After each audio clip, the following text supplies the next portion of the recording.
Pada malam ini ulun membaca kitab tentang hadis, yang mana itu adalah kitab yang emang ulun pelajarin selama di Tarim. Jadi seseorang itu bagus mengajarkan apa yang dia kuasai. Karena ketika seseorang itu mengajarkan sesuatu yang mana dia tidak menguasai, maka takut sesat dan menyesatkan. Walaupun seseorang itu dianjurkan emang menguasai segala ilmu, tapi bagi segala ilmu itu ada emang ahlinya, ada spesialisnya. Karena ulun fokus di bidang hadis, maka malam ini kita akan membaca tentang hadis.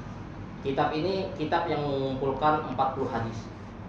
Bukan kita ini rancang mendengar kitab 40 hadis. 40 hadis Arba'in Nawawiyah, 40 hadis Ibnu Mubarak, 40 hadis tentang salam. Kenapa buhan ulama ini mengarang hadis, mengumpulkan 40 hadis? Karena ada hadis Nabi Shallallahu Alaihi Wasallam yang berbunyi, man hafiza ala ummati arba'ina hadithan min amri diniha ba'athahullahu faqihan aliman wa kuntu lahu yaumal qiyamati syafi'an wa syahidan.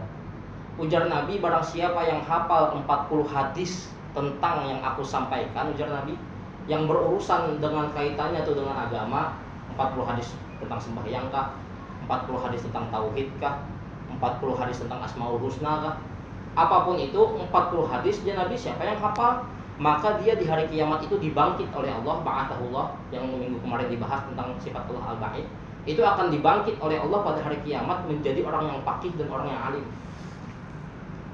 Lalu jadikan faedahnya kenapa orang mau dibangkit jadi orang alim?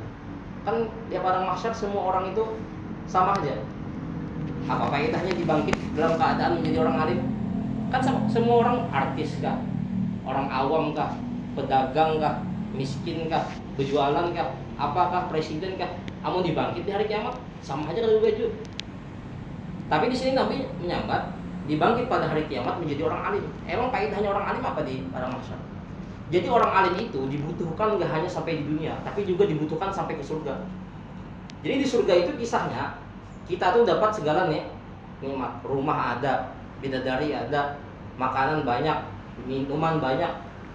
Sehingga ketika kita mendapatkan segala nikmat, ya Allah Ta'ala tak lagi hendak. Saking banyaknya nikmat yang dapat, kita tidak lagi dapat apa? Maka solusinya bertakun dengan orang alim. Wahai orang alim, apalagi yang kami minta ke Tuhan. Jadi orang alim itu kada dibutuhkan di dunia aja, tapi dibutuhkan sampai surga. Nah, orang yang hafal 40 hadis yang ada berurusan dengan agama itu dibangkit Allah pada hari kiamat menjadi orang alim. Dan aku menjadi orang yang memberikan syafaat kepada dia, ujar Nabi, pada hari kiamat. Dan sedihnya, hadis ini di zaman sekarang dikuasai oleh kelompok lain. Kita aku-akuan aja, berjujur-jujuran aja, bukan kelompok kita nih zaman sekarang ini lemah dalam ilmu hadis. Lihat-lihat aja kitab Sahih Bukhari, Sahih Muslim, kitab-kitab hadis itu yang mencetak bukan Wahabi atau yang disebut dengan Salafi, bukannya mengaku dengan Salafi. Lihat aja bukan kita.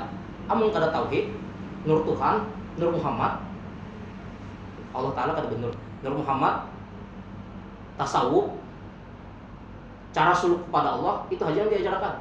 Tapi kalau hadis Nabi jarang ada yang hakun mengajarkan. Itu kelemahan kita di zaman sekarang. Maka pada malam ini kita akan membaca tentang 40 adab Nabi Shallallahu Alaihi Wasallam atau 40 perangai Nabi Shallallahu Alaihi Wasallam, yang mana adab Nabi Shallallahu Alaihi Wasallam di zaman sekarang ini udah mulai melemah.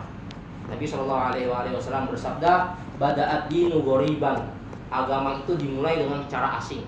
Jadi ketika agama Islam itu mulai, orang banyak merasa asing, agama apa nih? Sembahyang 5 waktu, menghadap Ka'bah, agama apa-apa nih, ujar orang kan. Jadi agama itu dimulai dengan asing. Dan kata Nabi, wa sayaudu ghoriban, dan entar di akhir zaman akan kembali asing sebagaimana di zaman pertama. Orang bersiwak disambat menggosok kayu dimuntung, merigatnya aja, padahal kan siwak itu sunnah. Jadi agama itu akan dimulai secara asing dan akan kembali dengan asing. Patu balil ghurabai man ahya sunnati endama amatahum. Maka beruntunglah bagi orang-orang asing, yaitu orang yang menghidupkan sunnahku ketika orang-orang meninggalkan sunnahku. Jadi kita akan menjelaskan 40 sunnah atau 40 adab Nabi Shallallahu Alaihi Wasallam. Sunnah yang pertama atau hadis yang pertama atau adab yang pertama yaitu istihbabut tausi'ah bil majalis, disunahkan berluas-luas di dalam majelis. Yang menjadi pertanyaan, majelis itu apa? Kita tahunya majelis itu majelis ilmu, majelis ta'lim, majelis zikir. Identiknya kalau disebutkan dengan majelis itu disebut dengan majelis kebaikan. Padahal majelis itu lebih luas. Kalau dalam ilmu bahasa Arab artinya majelis itu adalah tempat perkumpulan. Kalau kita berkumpulan di warung makan namanya majelis makan. Kalau kita berkumpulan membahas politik namanya majelis politik. Kalau kita berkumpulan belajar namanya majelis ta'lim. Kalau kita berkumpulan berzikir namanya majelis zikir. Kalau berkumpulan salawat namanya majelis salawat. Jadi tergantung apa yang dibahas, di mana kita berkumpulan, maka disebutlah dengan majelis permusyawaratan rakyat MPR misalnya. Jadi majelis itu adalah tempat perkumpulan. Nah, di antara adab ketika berkumpul itu adalah sunnah berluas-luas. Sunnah berluas-luas. Karena kalau kita di tempat sempit kan otomatis kalau ada orang datang, kedemuat tuh di mananya duduk. Makanya di sini dikatakan dalam sebuah hadis, an Abdullah bin Umar radhiyallahu anhuma, daripada Abdullah bin Umar radhiyallahu anhuma, beliau berkata, bersabda oleh Rasulullah sallallahu alaihi wasallam, la yuqimur rajulu ar-rajula min maq'adihi thumma yajlisu fihi walakin tafassahu wa tawassa'u. Janganlah mendirikan oleh seorang laki-laki akan orang lain dari tempat duduknya kemudian dia menempati duduknya. Ini rancak digawi ketika orang itu merasa mempunyai pangkat atau merasa lebih tua. Merasa di tempat di saf awal itu hibak, disuruhnya orang anu itu berdiri. Jadi Nabi, kalau kalian itu datang ke majlis, melihat di majlis itu hibak, janganlah kalian menyuruh orang lain berdiri kemudian kalian menempati tempat itu. Terus solusinya gimana? Kalau tempat hibak. Tetapi Nabi katakan tapassahu wa tawassau, bergeser pangding, bergeser pangbang, bergeser pangmal. Jadi disuruh bergeser, jangan disuruh orang itu berdiri. Jadi itu adalah solusi daripada Nabi Shallallahu Alaihi Wasallam, dan itu adalah akhlak Nabi Shallallahu Alaihi Wasallam ketika kita bermajlis. Jangan kita itu menyuruh orang lain berdiri. Nah pertanyaannya, kalau misalnya orangnya berdiri dulu bang sebelum disuruh, misalnya kan Tuhan Anum itu biasanya di saf muka, melihat orang yang tertuha datang biasanya bermundur ke belakang. Nah kalau itu bang ya. Nah kalau itu di luar daripada konteks. Kalau ini masalahnya menyuruh orang lain berdiri kemudian ini menempati, itu yang kada boleh. Tapi kalau ini bermundur serangan kemudian kita tempati, maka itu boleh saja atau halal aja. Dan ini semoga kita bisa mengamalkan salah satu daripada adab Nabi Shallallahu Alaihi Wasallam ketika kita bermajlis. Jadi sebenarnya bermajlis itu yang paling afdol itu adalah duduk di saf paling depan.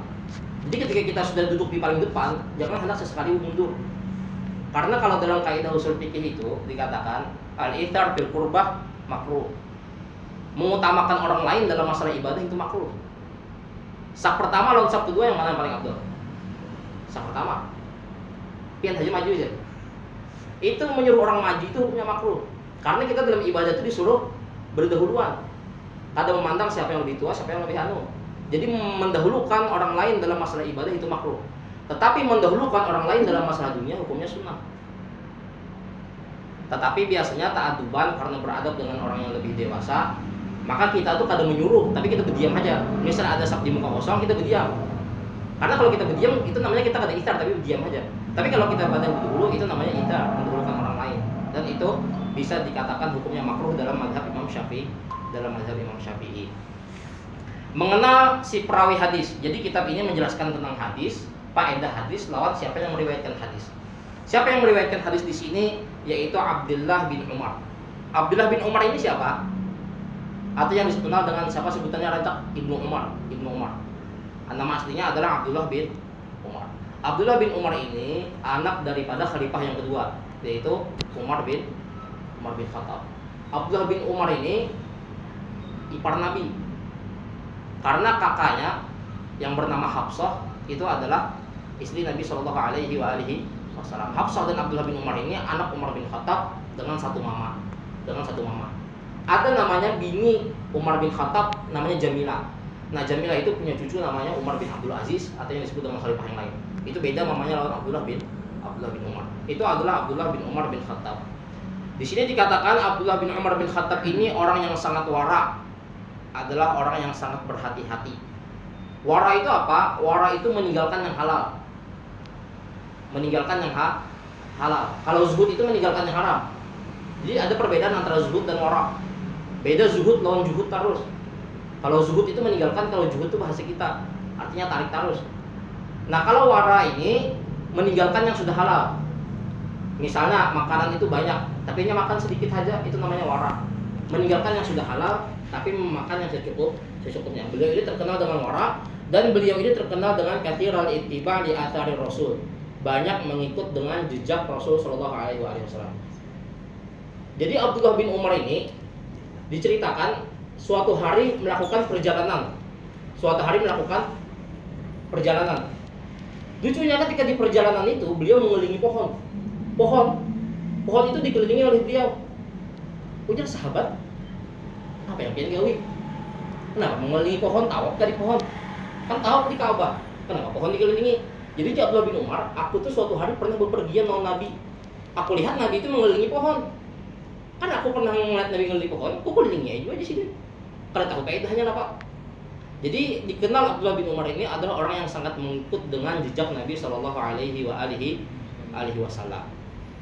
Dan beliau dikatakan tidak hadir perang Badar karena beliau masih muda, dan dikatakan awal perperangan beliau itu adalah perang Khandaq. Perang Khandaq terjadi kapan? Tahun 5 Hijriah di bulan Syawal. Perang Khandaq itu apa? Perang Parit. Parit itu apa? Jadi ceritanya itu Nabi itu ketika sampai ke Madinah mengusir orang Yahudi. Jadi Madinah itu kan dihuni oleh orang Yahudi sama orang Islam. Jadi ketika buhan Yahudi ini didatangi oleh Nabi, mereka akhirnya melakukan kesepakatan, yaitu bayar pajak. Jadi sebenarnya hukum Nabi SAW yang bayar pajak itu adalah orang yang non-muslim. Kalau kita sekarang kan semua orang yang bernegara bayar pajak. Kalau di zaman Nabi, amun orang Yahudi atau orang Nasrani hendak diam di Madinah bayar pajak, amun kena keluar. Dan melakukan kesepakatan yaitu menolong Nabi SAW dan selain-lainnya. Suatu hari buhan Yahudi ini melanggar perjanjian. Akhirnya mereka diusir ke Khaybar. Nah, setelah mereka diusir, akhirnya mereka mengajak kaum kafir Quraisy untuk menyerang Nabi SAW. Terkumpullah 10.000 pasukan menyerang Madinah tanpa ada pemberitahuan. Jadi akan diserang dadakan nih. Untungnya BIN Nabi, Badan Intelijen. Kalau kita kan Badan Intelijen Nasional, kalau BIN ini Badan Intelijen Nabi. Siapa? Yaitu malaikat Jibril. Jadi 6 hari sebelum sampainya pasukan itu, Jibril itu datang kepada Nabi. Wahai Muhammad, ikam nih 6 hari lagi bukan pasukan kafir Quraisy datang. Jumlahnya 10.000. Jadi Nabi SAW tuh langsung berpandir rombongan sahabat, ada berapa kita? Akhirnya terkumpul pasukan muslimin di zaman itu terkumpul berapa? 3.000 aja. 3.000 melawan 10.000 dalam masa 6 hari melakukan persiapan. Itu kumpul tuh, ada Yahudi Bani Nadir, ada Yahudi Bani Khuzaimah, ada kafir Quraisy pasukan Abu Lahab, kafir Quraisy pasukan Fulan bin Fulan, kafir Quraisy pasukan bin Fulan, sampai terkumpul 10.000. Jadi Nabi adakah yang memiliki pendapat? Jadi Nabi itu adalah seorang pemimpin tapi menerima pendapat bawahan. Jadi Nabi adakah bukan ini pendapat nih? Kayak apa kita melawan orang 10.000 ini? Datang Salman Al-Farisi. Jadi Salman Al-Farisi ini orang Persia. Persia itu bukan di Arab. Persia bukan di Arab, Romawi juga bukan Arab. Jadi dia ujar Salman Al-Farisi, kami itu amun di Persia, amun jumlah kami sedikit, orangnya banyak, kami itu membangun parit. Jadi Nabi ide bagus. Kayak apa caranya menggali parit ini? Ujar Salman Al-Farisi, lebarnya 5 meter, dalamnya 3 meter. Supaya kuda itu amun meloncat gugur. Amun gugur kata lagi naik. Akhirnya dibangunlah sepanjang 80 km parit di depan kota Madinah. Bayangin 6 hari 80 km dengan lebar 5 meter dengan kedalaman 3 meter dibangun tanpa menggunakan alat berat. Makanya yang digali itu ada tanah kayak kita, yang linyak ini, yang digali itu batu Arab itu. Tapi yang namanya Nabi itu pasti dibantu oleh Allah Ta'ala. Jadi ada cerita unik pada penyiapan parit itu, Jadi pas hari keberapa dalam 6 hari itu, buhan sahabat ini berpada, wahai Nabi SAW, kami ini sudah kelaparan. ada bermakanan. Jadi ceritanya makanan buhannya itu gandum kayak gelapung gitu, dibasahi tangannya itu dicelupkan ke gandum tadi. Nah, yang lengket di tangan itu yang dimakan seharian. Itu yang dimakan seharian bagi 3.000 orang. Sampai suatu hari bekal itu habis. Jadi yang namanya buju-buju beriman aja yang tertinggal, yang munafik itu bulik. Sampai diceritakan dalam Al-Qur'an itu sampai-sampai ada bukan munafik itu yang beralasan kadang mengunci rumah. Apa ayatnya itu? Inna buyutana aurah, sesungguhnya pintu kami itu aurat itu terbuka, artinya sesungguhnya pintu kami masih terbuka aja. Namanya nabi bulik aja hendak. Bapak ada hendak mengunci rumah tapi kan bulik lagi. Sehingga yang tertinggal di situ emang orang-orang yang beriman dan orang-orang yang ada nyaman hendak bulik. Itu aja lagi. Ada yang nyaman. Jadi sampai-sampai yang orang tadi datang, wahai Nabi SAW, kami ini sudah kelaparan. Saking kelaparannya, lihat perut kami aja. Sekali dibuka bajunya, ternyata di perutnya itu diikat 2 bongkah batu. Kenapa? Agar menekan usus. Jadi usus ini kalau ditekan, hilanglah rasa lapar itu. Lihat jawabannya. Ada 2 batu di bongkahan di perut ini saking laparnya. Lihat ya Nabi aku 3. Jadi Nabi membukakan, kayaknya Nabi 3 juga. Jadi Nabi itu lapar juga. Nah, melihat yang kayak itu, Allah Ta'ala kayaknya melontarkan hikmah ke dalam sahabat yang namanya Jabir bin Abdillah. Jadi Jabir bin Abdillah ini datang, wahai Rasulullah, izin beli ke rumah nak mendatangi bini ya. Nabi kan takut, apa yang ada digawe di rumah? Dijelaskan Nabi ya. Kan perangnya itu di depan kota Madinah. Beli kayaknya ke Madinah. Ketika sampai beli ke Madinah, mana kunilon bini, ada makanan apa nih? Karena Nabi ini udah sampai 3 batu di parut. Apa yang hendak kita beri makan? Ujar Nabi ini, kita ini gak bisa makan lagi di rumah.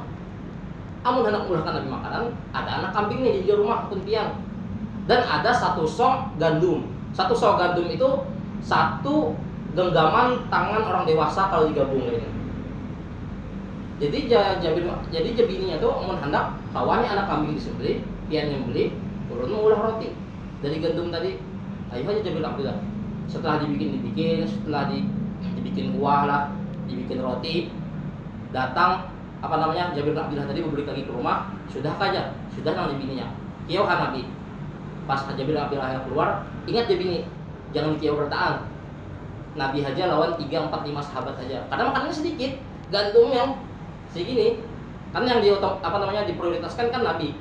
Jadi Jabini mengatakan yang dikiau Nabi. Jadi datanglah oleh Jabir tadi ke tempat perperangan, mendatangi Nabi SAW, wahai Nabi, ini ada bini ulun mulahkan makanan. Undanglah 3 sampai 5 sahabat saja. Jar Nabi, apa yang dimasak? Anak kambing ya. Berapa gandumnya? Segenggaman. Banyak benar ya Nabi. Langsung Nabi naik ke atas batu. Wahai seluruh Ansar dan Muhajirin, kita diundang makan siang ke rumah Jabir bin Abdillah. Ulun terbayang mau mendengar kisah itu, mau di posisi Jabir. Cukup lah. Terbayanglah 3.000 sahabat diundang Nabi ke rumah Jabir, makanannya anak kambing lawan segenggam gandum. Ulun tuh pas membaca kisah itu terpikir kalau ulun di posisi Jabir itu kayak pagugupnya, kayak keringat dinginnya tuh, kamu ulun di posisi Jabir. Tapi yang namanya Nabi, Nabi kiau bertahan. Tapi padahal kan non dinikam, jangan disentuh makanan itu sampai aku yang menyentuh duluan. Duluan. Jadi ketika Nabi dengan 3.000 sahabatnya ke rumah Jabir, antri itu di muka rumah. Dan Nabi jangan ada yang masuk dahulu, aku yang masuk duluan. Jadi Nabi itu masuk ke dapur, ujar Nabi, mana rotinya? Lihat Nabi, dibacakan Nabi, disentuh Nabi, ujar Nabi, seluruh kota Madinah yang bisa bulah roti, kiau ke rumah. Kata aja bini Jabir, ini segenggaman ini ulun bulah seorang tahu aja bini Jabir. Kata aja Nabi, kiau seluruh ahli Madinah yang bisa bulah roti.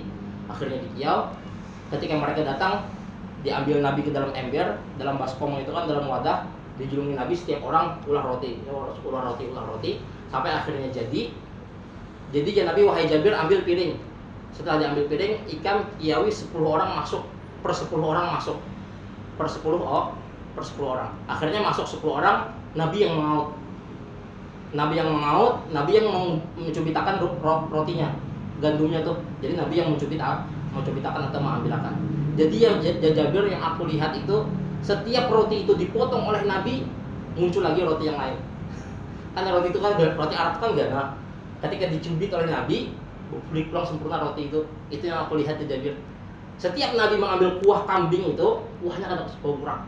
Sampai 3.000 orang masuk ke rumah dengan kenyang, roti itu masih sempurna. Ujar Nabi, seluruh penduduk Madinah yang masih ada, kiau rata. Jadi 3.000 yang berperang, lawan yang ditinggal di Madinah, dikiau, diundang, dikasih makan, sampai semuanya makan.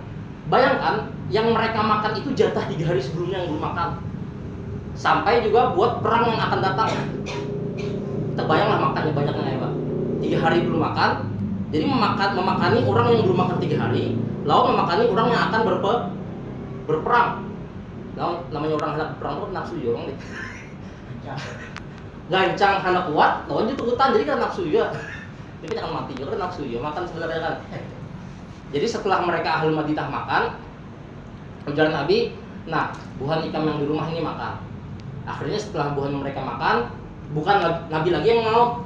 Setelah bukan Nabi lagi yang mengaut, akhirnya makanan itu habis dengan sendirinya. Itu adalah salah satu mukjizat Nabi yang terjadi di perang Khandaq. Di antara mukjizat Nabi yang terjadi di perang Khandaq juga, ketika itu para sahabat kata kaum memecahkan batu. Ini kan tidak alat angkat berat kan?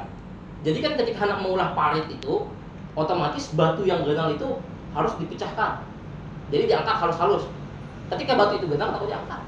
Nah, buhan sahabat ini kata kaum memecahkan. Jadi Nabi SAW ambil palunya kah, tukulnya kah, yang zaman dahulu itu kada tahu juga. Dipukul oleh Nabi, ujar Nabi, Allahu Akbar. Ketika Nabi memukul pukulan pertama, keluar cahaya. Ketika keluar cahaya, ujar Nabi, negeri Romawi akan ditaklukkan. Negeri Romawi akan ditaklukkan. Dipukul Nabi dengan pukulan kedua, keluar lagi cahaya, ujar Nabi, negeri Syam akan ditaklukkan. Negeri Syam itu apa? Kita sering mendengar Syam, tapi Syam itu apa? Syam itu mengandung 4 negara. Syam itu mengandung 4 negara. Palestina, Suriah, Lebanon, Libya lah. Dia pokoknya tergantung 4 negara. Jadi dahulu ibu kotanya Palestina, tapi negaranya ada 4, disebut dengan Syam. Lebanon, Suriah, Palestina, ibu kotanya adalah Palestina. Dan ketika Nabi memukulkan pukulan ketiga, keluar cahaya, ujar Nabi, seluruh negara Arab akan ditaklukkan. Mendengar yang demikian, ujar bukan munafik yang ikut berperang, Nabi Muhammad ini udah gila. Ini aja kita kelapahan menghadapi 10.000 orang, kayak anak menaklukkan Romawi, kayak anak menaklukkan Arab, kayak anak menaklukkan Syam. Dan bener aja bahwasanya Romawi takluk, Konstantinopel yang ada di Turki itu takluk, dan Romawi takluk, dan Syam itu takluk di zaman Sayyidina Umar bin Khattab. Dan semuanya itu benar menunjukkan bahwasanya itu adalah mukjizat Nabi yang hendak dikisahkan tadi. Akhirnya batu itu pecah di pukulan ketiga. Dan itu adalah salah satu mukjizat yang ada di perang Khandaq. Cerita singkatnya, setelah mereka selesai membuat parit, akhirnya pasukan Nabi SAW yang ada di Khandaq itu dikurung selama 10 hari oleh pasukan 10.000 orang.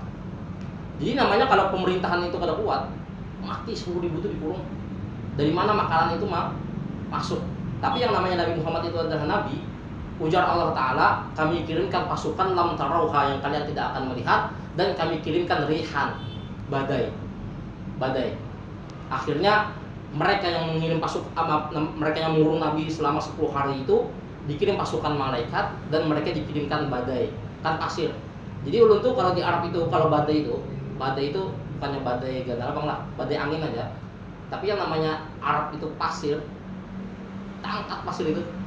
Jadi misalnya ulun bersepeda motor, badai pasir, beli ke rumah kayak bubur pasir tuh bang. Kayak bubur pasir, pakai rajak di sini nih. Di alis mata ini hibak pasir kuning. Kayak habis bubur bang, kalau bubur putih kan, kalau ini kuning. Jadi kalau badai pasir itu, kalau kita bersepeda motor, mau kada mau singgah. Mata kelimpanan, karena di sana kayak lebih helm kan, Jadi mau kada mau singgah.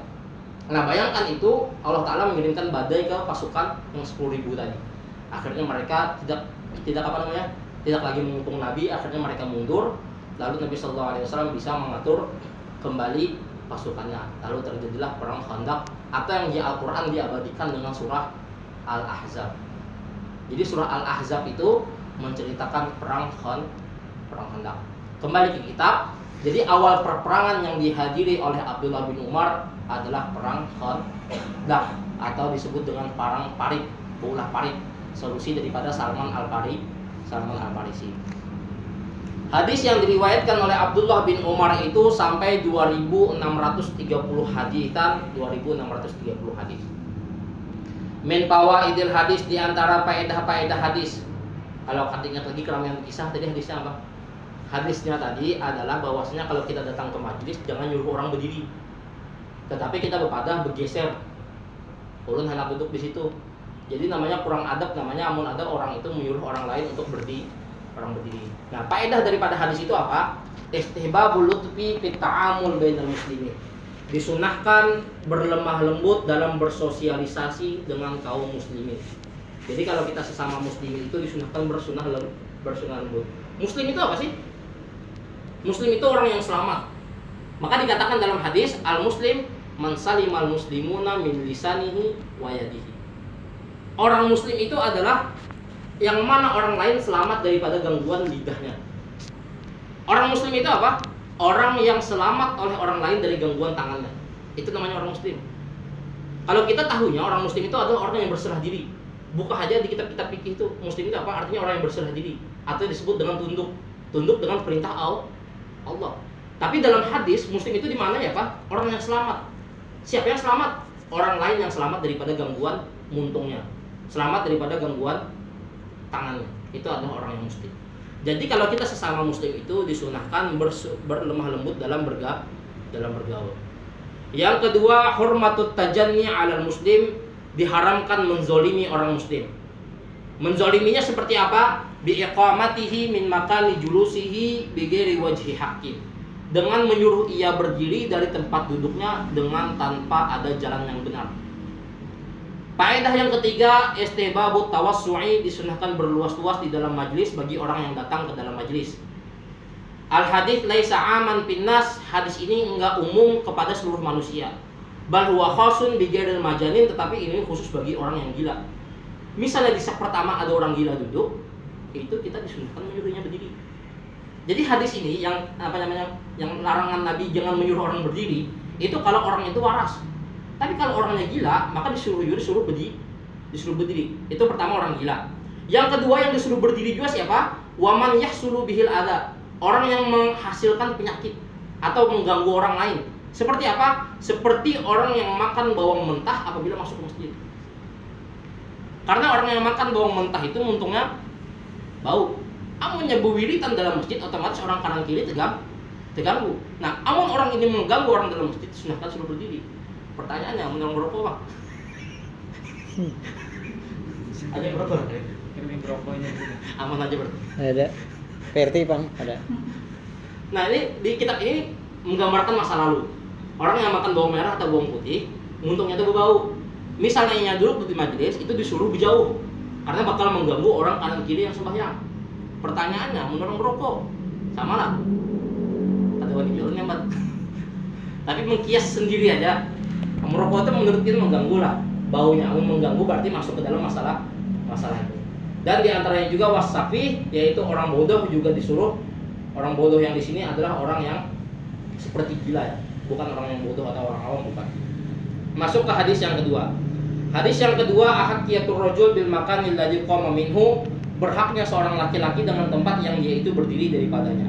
An Abi Hurairah radhiyallahu anhu anna Rasulullah sallallahu alaihi wa alihi wasallam qala, dari Abi Hurairah radhiyallahu anhu bahwasanya Rasul bersabda, man qama min majlisihi tsumma raja'a ilaihi fa huwa ahaqqu bihi. Barang siapa yang berdiri dari tempat duduknya kemudian dia kembali ke tempatnya, maka dia lebih berhak dengan tempat itu. Ini sering terjadi. Kita tuh datang sungsung ke masjid sejam sebelum adzan atau setengah jam sebelum sembahyang Jumat misalnya. Duduk di saf pertama. Tiba-tiba bekantut atau hendak kami, otomatis keluarkan wudu. Nah, pas kita keluar wudu, pas bergulik, tempat kita tuh diisi orang. Nah, itu kita boleh mengusir. Dalam hadis Nabi, barang siapa yang berdiri dari tempat duduknya, berdiri nih, bicara, kemudian kembali ke tempat duduknya, kemudian dia menemukan orang di tempat duduk itu, fahuwa ahaqqu bihi, maka dia lebih berhak dengan tempat duduk itu. Sama ente, sama buhan, kalau ngajar di Tarim itu BNT. Sama Bu Hanfian itu meninggalkan surban di tempat duduk, atau misalnya kan kita meninggalkan sejadah kan menandai itu.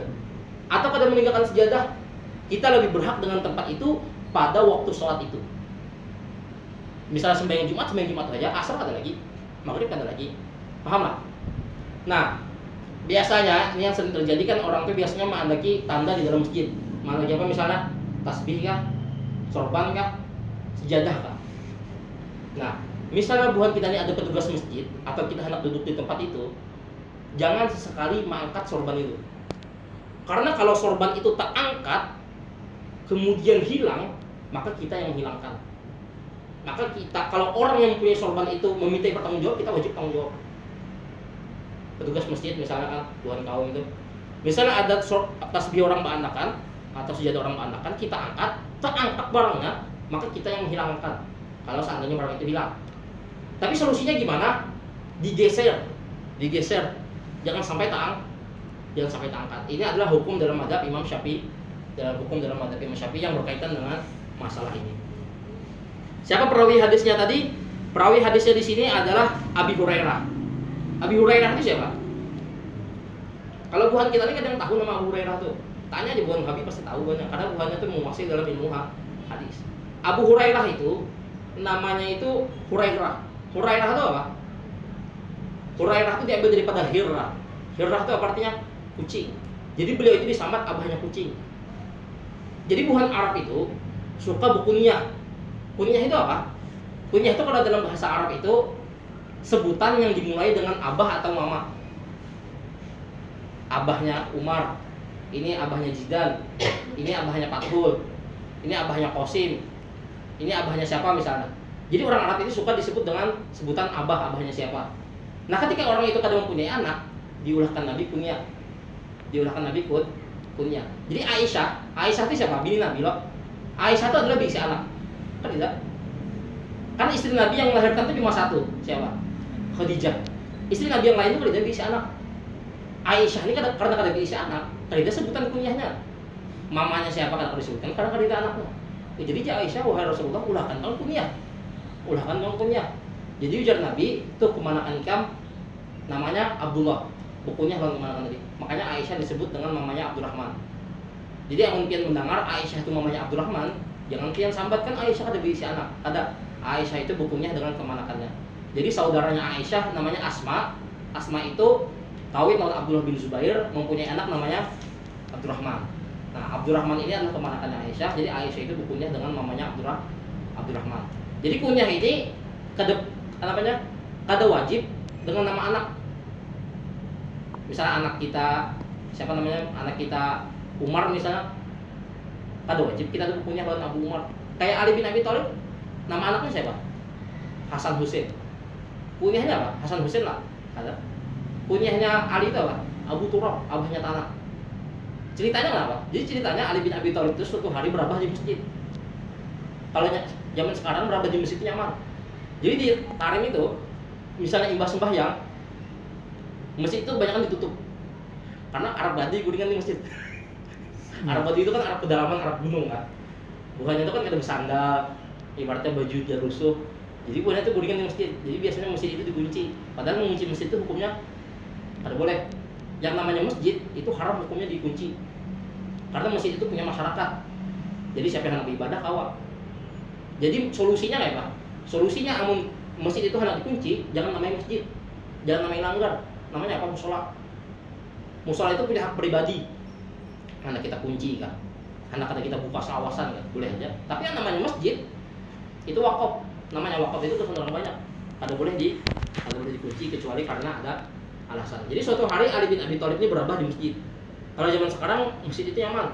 Kalau zaman Nabi lantainya itu pasir, lantainya itu tanah. Jadi ketika Ali bin Abi Thalib itu berabah di masjid, datang angin, sehingga tanah itu waktu Ali bin Abi Thalib itu guring menutupi seluruh tubuhnya. Jadi pas Nabi datang ke masjid, Nabi siapa ini? Hendak dibanguni guring karena tahu namanya siapa? Panggil Nabi. Ya Aba Turab, wahai abahnya tanah aja Nabi. Wahai abahnya tanah. Sekalinya bangun berarti sekalinya sepupu sorangan, yaitu Ali bin Abi Thalib. Setelah itu maka Ali itu dikiau dengan abahnya tanah. Karena banyaknya tanah yang melengket di tubuhnya Ali bin Abi Thalib. Dahulu di pondok itu misalnya orang tuh banyak guring, dikiaunya Abu Naum. Abu Naum itu apa? Abahnya guring. Abu Naum abahnya guring karena banyaknya guring. Abu Jahal. Kenapa disebut Abu Jahal? Karena abahnya kebodohan, karena banyaknya kebodohan yang beliau lakukan. Karena nama anak padahal, jadi boleh-boleh. Abu Bakar, anak beliau Bakar lah kata. Jadi Bakar itu, jadi apa namanya kunyah itu kada disyaratkan dengan nama anak, boleh aja dengan sebutan lain. Kunyahnya Nabi apa? Nabi itu kunyahnya Abul Qasim, abahnya Qasim. Karena anak pertama beliau adalah Qasim. Anak terakhir beliau siapa? Fatimah. Jadi karena anak pertama beliau Qasim, akhirnya beliau disebut dikiau dengan abah Qasim. Ujar Nabi dalam sebuah hadis, janganlah kalian berkunyah dengan kunyahku. Jadi bukan kita kada boleh berkunyah abah Qasim, abahnya Qasim. Kecuali dasar anak kita Qasim, maka hanya boleh disebut abahnya Qasim. Tapi kalau kita kada si anak Qasim, jangan berkunyah abah Qasim. Karena kata Nabi, la takunnu bikunyati, janganlah kalian berkunyah dengan kunyahaku. Hadis yang kedua ini adalah hadis yang permasalahannya tadi, barang siapa yang berdiri dari tempat duduknya kemudian dia kembali ke tempat duduknya, maka dia lebih berhak kepada tempat duduknya pada duduknya itu. Diceritakan di sini kenapa beliau itu digelari dengan abahnya kucing. Suatu hari kata beliau, aku itu mengembala kambing milik keluargaku. Jadi gawian orang Arab itu dahulu mengembala kambing. Nabi Muhammad juga mengembala kambing. Nabi Muhammad itu bersabda dalam sebuah hadis, tidaklah diutus oleh seorang nabi itu menjadi nabi, melainkan sebelumnya mereka itu mengembala kambing. Jadi mengembala kambing itu adalah gawian para nabi sebelum diutus menjadi nabi. Jadi Abu Hurairah ini dahulu mengembala kambing milik keluarga.